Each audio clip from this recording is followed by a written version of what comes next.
अस्सलाम वालेकुम। खालिद सैफुद्दीन आपके साथ नए दिन की कॉल लेकर, और ये कॉल है 23 अक्टूबर 2025 के लिए। हम बात करेंगे आज के सेशन पे, आज के मिड डे सिचुएशन की भी बात करेंगे, क्या सूरत हाल थी और उसके बाद क्या हुआ। समय पहले आ जाते हैं मिड डे कॉल पे। मिड डे कॉल में एक इजाफी चीज़ जो मैं दिखा रहा हूँ वो कल जो वीडियो आपको दी गई थी उसका थंबनेल है। जो मैं अक्सर कहता हूँ ना कि आप लोगों को इशारे दिए जाते हैं बहुत सारे। अब इशारों को आप लोग समझते हैं नहीं समझते हैं, ये आपका काम है। और इशारे बड़े वाज़े और क्लियर होते हैं, ऐसे नहीं कि छुपे ढके छुपे होते हैं, बड़े क्लियर। जैसे आप देखो थंबनेल में लिखा हुआ है, क्योंकि कल अच्छे वॉल्यूम हुए थे तो हमने कहा था कि क्या इस रिकॉर्ड वॉल्यूम के बाद भी बुल्स थक सकते हैं, ये एक सवाल किया था, या अगली रैली की तैयारी में है मार्केट, ये बात हमने कही थी। और फिर ये भी सवाल उसमें था, उठाया था कि क्या ये प्रॉफिट टेकिंग थी या ट्रेंड की तब्दीली है, ठीक है ना। क्योंकि हमने इंडिकेट किया था कि मार्केट अपने हाई से कितने नीचे आई है, वो हम तकरीबन रोज़ ही उसके बारे में बताते हैं, मूव कितनी बनती है मार्केट की। तो अब यहाँ पर जो अहम तरीन बात है सोचने की कि अगर आप 21 अक्टूबर यानी कि कल वाला सेशन देखें तो मार्केट में एक ज़बरदस्त तेज़ी हुई थी, ऊपर खुला 2000 पॉइंट जाके ऊपर खड़ा हुआ और उसके बाद पॉजिटिव ही बंद हुआ। उसके बावजूद हमने कहा कि रिस्क मैनेजमेंट बढ़ा लो। ये क्यों कहा? अब आप इस मिड डे की चार्ट को देखें, ये 11:30 बजे का चार्ट है, ठीक है जी, 11:29 का प्रिंट शॉट है। इसमें मैंने जो चीज़ें नई बयान की, एक तो वो पिछली कॉल थी उसी को फॉलो कर रहे थे, जो नई चीज़ बयान की वो थी 167,610 का स्टॉप लॉस। और हमने कहा कि फर्दर उम्मीद उसी वक्त रखनी है, बेशक बुल्स कोशिश कर रहे हैं मगर वही 168,075 के ऊपर। और वहाँ एरो बना के दिखाया भी गया कि अगर मार्केट इसके ऊपर जाए तो हम कोई तेज़ी की बात करेंगे, वरना हम नहीं करेंगे। और 168,075 और 167,935, उस वक्त मार्केट का हाई 167,985 पे था। ये 11:30 बजे तक की पोजीशन थी और ये हमारी मिड डे कॉल ऑडियो की शक्ल में गई, जिसमें हमने ये चीज़ें समझा दी कि 167,610 के नीचे शॉर्ट टर्म ट्रेडर अपनी पोजीशनें खाली कर दें, आपको माल दोबारा मिल जाएगा। और हमने बताया कि 166,945 के नीचे मार्केट में ज़रा प्रॉब्लम पैदा हो जाती है। अब हम चलते हैं अपने मार्केट की आज की कहानी की तरफ कि आखिर हुआ क्या है उसके बाद, ठीक है जी। तो आ जाइए जनाब, अब आप उसी चार्ट को देखिए 11:30 बजे के बाद क्या हुआ है। हालांकि 11:30 बजे के बाद मार्केट ने हाई बनाया 168, 163 का।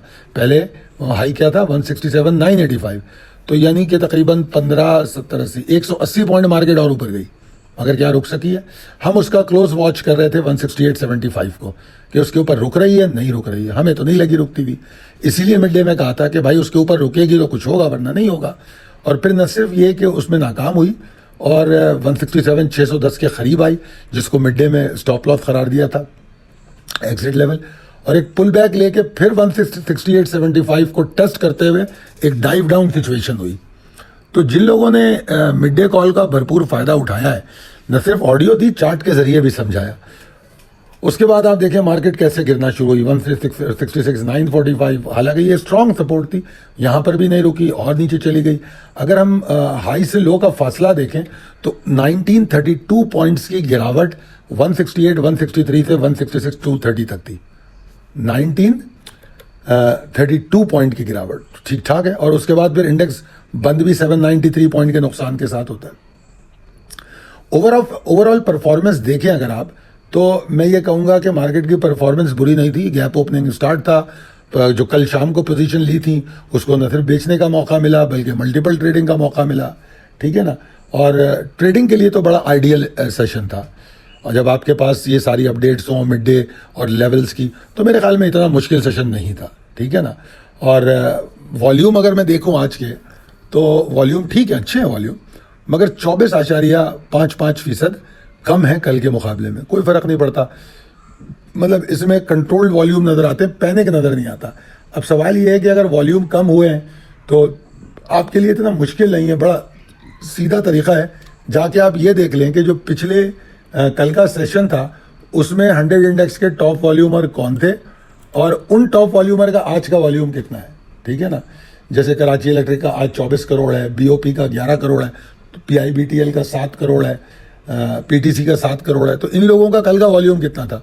तो अगर कल के वॉल्यूम से कंपैरिजन करेंगे तो आपको ये कम नज़र आएगा, ठीक है जी। तो वॉल्यूम खतरे कम हुआ, मगर वॉल्यूम को बुरा नहीं कहा जा सकता, स्टिल अट्रैक्टिव वॉल्यूम। और यही वजह है कि मार्केट ने ट्रेडर्स को इंटैक्ट रखा हुआ है, खासतौर पर रिटेल एक्टिविटी जो है मार्केट में अच्छी हो रही है। ठीक है जी, तो 168,075 अपनी अहमियत को बयान करके रहा आज, और स्टॉप लॉस ने भी काम किया। अब चलते हैं इंपॉर्टेंट लेवल एंड ट्रिगर्स पे। बड़ा सिंपल बात कर रहा हूं मैं डायरेक्शन को समझने के लिए, ज़्यादा डिटेल में हम नहीं जा रहे। पहले तो मैंने आपको ये समझाना है कि जिस तरह हमने रिस्क मैनेजमेंट का लेवल कल बढ़ाया था, बावजूद इसके कि पॉजिटिव क्लोजिंग थी, मार्केट बड़ी ऊपर जाके खुली थी, ट्रेड हुई थी, हमने कहा था यार रिस्क मैनेजमेंट को थोड़ा बढ़ा दो।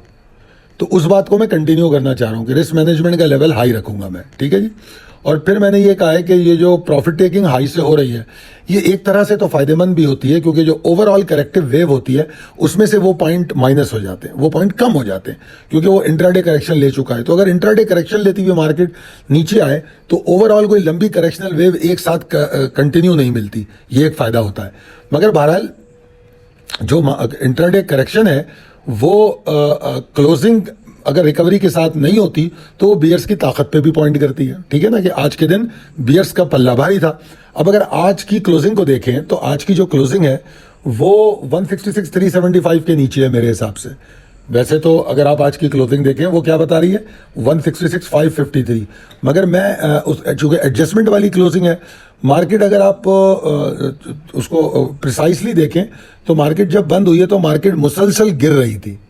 ठीक है जी, और अगर आप ने जो वॉल्यूम बार्स में दिखाता हूं उसको देखेंगे, अगर आप उस चार्ट में, आज का जो चार्ट है, आज की कहानी, मार्केट की कहानी में, तो आप ये देखेंगे कि वहां पर ना सिर्फ प्री ओपन वॉलेटिलिटी में और क्लोजिंग वॉलेटिलिटी में आपको वॉल्यूम नजर आया है। ये जो बहुत ज्यादा वॉल्यूम है ये आपको उसी में नजर आया है। तो जनाब ये सब चीज़ें समझने की होती हैं कि pre open volatility, closing volatility, volume वहाँ क्यों बन रहे हैं, बीच के पूरे दिन में क्यों नहीं बन रहे। ये मुख्तलिफ जावियों से जो देखने की बात करता हूँ वो ये है। ठीक है ना, अब इसमें मैंने लिखा है कि एक क्रूशल लेवल करार दिया है। मैंने यहाँ आपको अलग अलग करके नहीं दिखाया, मैंने उस तमाम चीज़ों को रेड कर दिया है जो आपकी सपोर्टिंग एबिलिटी है और जिसको तोड़ने से मार्केट के अंदर जो प्रॉफिट टेकिंग है वो कंटिन्यू कर सकती है, उनको मैंने लाल कलर में दिखाया। अब मैंने यहाँ लिखा कि crucial level that could invite further bearish attempts. ठीक है ना, यानी कि अगर ये 165,375 के नीचे ट्रेड करती है तो फिर मार्केट जो है 165,280 तक जा सकती है। अगर 375 टूटता है, 375 के नीचे ट्रेड करती है तो फिर 165,280 तक जा सकती है। और 165,280, 195 का जो एरिया है बहुत अच्छी सपोर्ट है, यहाँ से रिकवरी की उम्मीद रखी जा सकती है। अगर किसी सपोर्ट को अच्छा कहा जाए, वहाँ से रिकवरी की उम्मीद रखी जाए, तो ये बात खुद ब खुद दिमाग में आनी चाहिए कि अगर वो टूट गई तो क्या होगा। तो भाई टूट गई तो उसमें प्रेशर में इजाफा हो जाएगा, आसान तरीन बात है। हर सपोर्ट जो रिबाउंड करती है, स्ट्रॉन्गर सपोर्ट जो येलो कलर में खास तौर पे दिखाई जाती है आपको, अगर वो टूटेगी तो क्या होगा, यकीनन और प्रेशर बढ़ा देगी। इसी तरह अगर येलो रेजिस्टेंस जो है वो पुश बैक करती है, जैसे 168,075 कंटिन्यू 2 दिन से कर रहा है, अगर इसके ऊपर रुक जाए तो क्या होगा, एक नई वेव आ जाएगी, 1000-1200 पॉइंट मार्केट ऊपर चली जाएगी। ठीक है ना, बड़ी आसानी से। तो ये रेजिस्टेंस हो या सपोर्ट हो, इनकी जो कैरेक्टरिस्टिक है वो ये होती है। अब यहाँ पर मैंने एक जुमला लिखा है कि पिछले 8 सेशनों में 3 बुलिश सेशन है और 5 मंदी के सेशन है। ठीक है, मगर जो 3 बुलिश सेशन में एक बुलिश सेशन तो इंतहाई एबनॉर्मली हाई था, जिसमें 7,032 पॉइंट मेरे ख्याल में मार्केट ऊपर गई थी। तो अगर मैं उन 3 बुलिश सेशंस का पॉइंट्स में इजाफा देखूं तो वो अच्छा खासा है। तो मैंने बार बार ये बात कही थी कि ये जो सेशन इजाफा कर रहे हैं ये जगह पैदा कर रहे हैं कि अगर मार्केट को ब्रीथ करना है तो उसको अपने नीचे जो अभी रिसेंटली जो लो बना था वहां तक जाने की जरूरत ही नहीं पड़ेगी, उससे पहले पहले वो ब्रीथ कर सकती है। तो ब्रीथिंग स्पेस मार्केट को बहुत मिल गई है। अब आप देखेंगे तो आपको नजर आएगा कि सपोर्ट सारी स्ट्रांग दिखाई है मैंने, इसमें वीकर सपोर्ट में कोई नहीं दिखा रहा, अक्सर सपोर्ट स्ट्रांग है। ठीक है ना, बल्कि सारी, अक्सर क्या, सारी सपोर्ट। और सपोर्ट्स के बीच में गैप भी बहुत है। क्यों है गैप? क्योंकि ये वो स्ट्रॉन्गर सपोर्ट है, जब ये टूटती हैं तो उनके अंदर इतना मोमेंटम बनेगा, 500-1000 पॉइंट मार्केट को मजीद नीचे ले जा सकती हैं। ठीक है जी, तो ये बहरहाल टेक्निकली जस्टिफाई करके मैंने आपको दिखाने की कोशिश की है। और मैंने ये भी कहा है कि 165, 280, 195 अगर टूट गया तो फिर ये एक मसला है कि मार्केट को रिकवरी में कुछ सेशन लग जाएंगे, फिर फौरी तौर पर रिकवरी भी मुश्किल हो जाएगी, ठीक है। और दूसरी जानिब अगर बुल्स के हवाले से बात करें तो इनका कम से कम जो लेवल है ना वो है 166,965, कम से कम लेवल। इसके नीचे ये अफोर्ड ही नहीं कर सकते कि ट्रेड करें। इसके नीचे ट्रेड कर रहे हैं तो मसला है, और जब इसके ऊपर ट्रेड करके और ऊपर मार्केट जाती है तो आप समझ लीजिएगा 166,965 या 945 जो है वो आपका स्टॉप लॉस है। अब ज़रूरत नहीं है 166,375 को स्टॉप लॉस बनाने की, 166,945 ही स्टॉप लॉस होगा, ठीक है जी। और जिस तरह आज तीसरी दफ़ा ये दोहरा रहा हूँ कि 168,075 इसके ऊपर अगर मार्केट रुकेगी, वॉल्यूम जनरेट करेगी तो मोमेंटम वापस आएगा, नहीं आएगा। ये तीसरी बार बता रहा हूँ, पिछली 2 कॉलों में बताया भी है और वो साबित भी हुआ है। सस्टेनेबिलिटी ऊपर इसके इस लेवल के ऊपर वो बहुत ज़रूरी है। सिर्फ खाली खुली गैप ओपनिंग से कुछ भी नहीं होगा। गैप ओपनिंग पूरी रात की जो व्हाट्सएप की जो गुफ्तगू है उसका नतीजा होता है और कुछ नहीं। अब आ जाते हैं हम अपने फ़लसफ़े पर, ट्रेडिंग का फ़लसफ़ा। इसमें कुछ चीज़ें तो दोहराई जाती हैं और कुछ लोगों को ये इरिटेटिंग लगता होगा दोहराना, मगर मुझे बड़ा अच्छा लगता है। इसलिए अच्छा लगता है कि मुझे लाहौर में एक बार एक बहुत सीनियर हमारे वो थे एक ट्रेडर, उन्होंने एक बात मुझे कही थी जो हमेशा मुझे याद रहती है। उन्होंने मुझे कहा था कि वो काफ़ी लंबी पोजीशन लेके खेलते थे ना, मतलब उनकी वो बाय करके बेचते नहीं थे। तो उन्होंने, वो मुझे काफ़ी अरसे से फॉलो कर रहे थे, तो उन्होंने मुझे एक जुमला कहा, और बल्कि कराची में भी हमारे एक बहुत सीनियर और बड़े अच्छे दोस्त हैं हमारे मेंबर, उन्होंने भी मुझे ये बात कही थी कि यार तुम इतना कहते हो बेचने के लिए, तो हमने सोचा माल बेच ही लें थोड़ा सा। तो थोड़े से बेचना स्टार्ट किया, फिर उनको भी समझ में आ गया कि यार माल बेच देने से कोई मुसीबत नहीं आ जाती, मार्केट के दरवाजे नहीं बंद होते, माल दोबारा मिल जाता है। तो मैं ये समझता हूँ कि जो मैं इतने सालों से कुछ चीज़ों को दोहरा रहा हूँ उससे मेरे मेंबर्स को तो फ़ायदा हुआ है, उनका तरीक़ा ट्रेडिंग में तब्दीली आनी शुरू हुई है। ऐसे अब माशाल्लाह पिछले 15-20 सालों में ऐसे 1-2 लोग नहीं है, बहुत लोग हैं। मैं यूट्यूब पे भी कमेंट देख रहा हूँ, आज भी जो मैं एक वीडियो पे कमेंट देख रहा था तो मैंने उसमें देखा कुछ लोगों ने ये लिखा कि जनाब हमारी ज़िंदगी में सुकून आ गया है, हम उसको समझते हैं, देखते हैं और उसके हिसाब से ट्रेड करते हैं, पीस ऑफ माइंड हो गया, पहले जैसी घबराहट हमारे अंदर नहीं होती, हम परेशान नहीं होते। तो मेरा ख्याल है कि फिर मेरा दोहरा देना अच्छा है अगर किसी को फ़ायदा हो रहा है। तो आज के फ़लसफ़े में मैंने ये फ़लसफ़ा दिया है कि मार्केट के जो बदलते हुए मिजाज होते हैं ना, उसमें सब्र और दुरुस्तगी क्या है? Proper trading plan.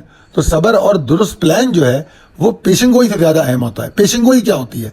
पेशिंग गोई वो होती है कि जो आप सोच के बैठे होते हैं कि बस यहाँ से 2000 पॉइंट ऊपर जाएगी, 5000 जाएगी, मार्केट 600 पॉइंट ऊपर खुल गई, ओह मार्केट तो तेज़ हो गई। ये हमारी पेशिंग गोइयाँ होती हैं, ठीक है जी। ये कोई टेक्निकल एनालिसिस नहीं है, ये पेशिंग गोइयाँ हैं। तो टेक्निकल एनालिसिस वो है जो इंपॉर्टेंट लेवल एंड ट्रिगर्स में मैंने आपको बता दिया, ठीक है ना। मार्केट की रफ्तार वक्ती तौर पे कम ज़्यादा होती रहती है, ये एक नॉर्मल बात है। कभी किसी दिन वॉल्यूम ज़्यादा होते हैं, किसी दिन कम होते हैं, मगर ये ट्रेडर को समझना चाहिए कि मार्केट की गिरावट या वॉल्यूम की कमी हर दफ़ा कमज़ोरी की अलामत नहीं होते। कई दफ़ा वो कंसोलिडेशन या तैयारी की अलामत भी बन सकते हैं।